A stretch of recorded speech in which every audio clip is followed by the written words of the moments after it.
ख़वातीन व हज़रात, अस्सलाम वालेकुम। आज के इस मुख्तसर वीडियो पैगाम में मैं 4 निकात पे बात करूँगा।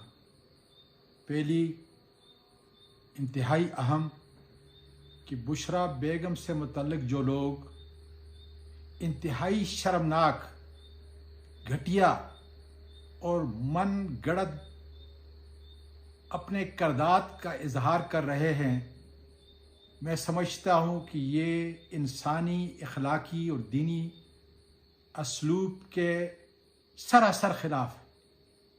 मैं इनकी शदीद मज़म्मत करता हूँ और याद दिलाता हूँ कि कुछ शर्म और हया का तकाज़ा करें।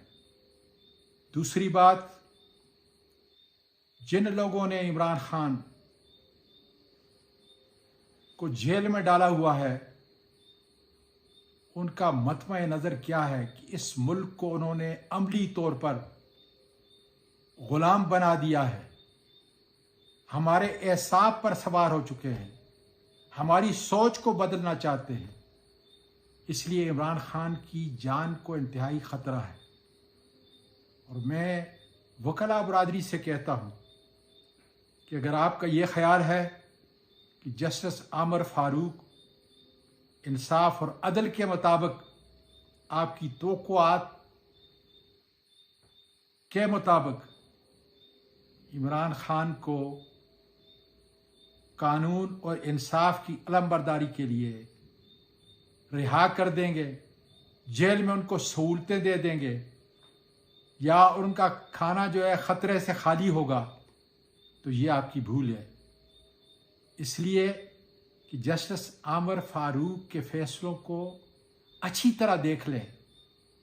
मेरे साथ क्या हुआ, और इमरान खान ने एक ही बात हर वक्त कही है कि ये बायस है और ये मेरा फैसला न सुने।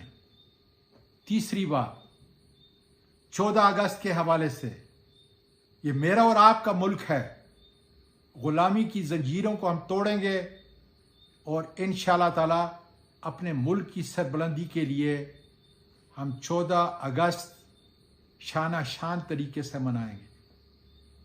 और आखिरी बात कि आज निगरान वज़ीर आज़म का तकर्रर हो चुका सेनेटर अनवारुल हक काकड़ इंतहाई सुलझा जैसा इंसान है, लेकिन इस्टेब्लिशमेंट ने उसको चुना है, इसलिए यह अब उसका इम्तिहान है कि क्या कानूनी और आईनी तकाज़ों को पूरा करते हुए 90 दिन के अंदर इलेक्शन होगा या नहीं होगा। पाकिस्तान पाइंदाबाद।